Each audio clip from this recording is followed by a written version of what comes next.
Hello and welcome to the third tutorial for Jayne Designs SEO Essentials Analytics tutorial. When we left off the last time, I showed you how to compare the two different sets of dates side by side, and I'm going to show you how to uncheck that.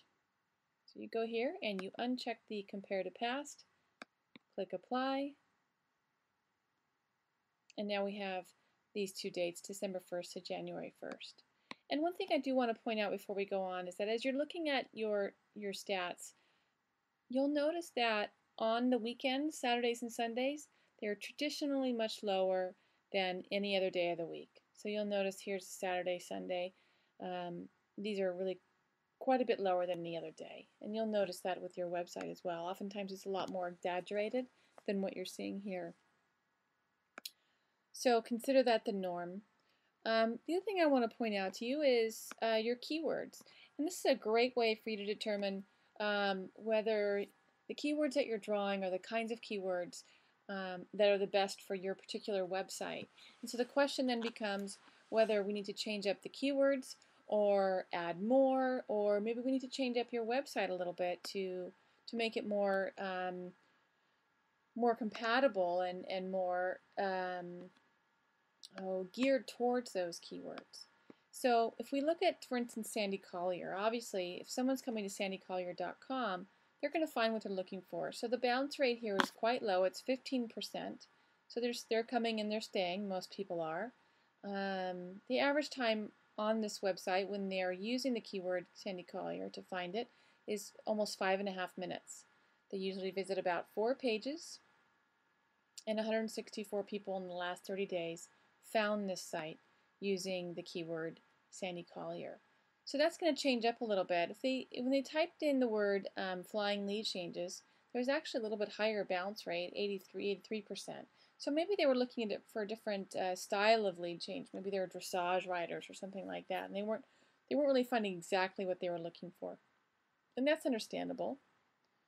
Average time on the site is a little bit less. And I'm sure that there's a huge variance since many people will find what they're looking for and many people won't. Horse training has a high bounce rate. Sandy Collier horse training has a low bounce rate. And so you can kind of scan down here and see which of these keywords are allowing people to stay on for the longest period of time. And since some people will just kind of sporadically come and stay, and maybe they just walked away from their computer, it's nice to look at a broader average, maybe just opening this up to several months rather than just one, to take a look at that. Okay, so the other thing I want to take a peek at is the content.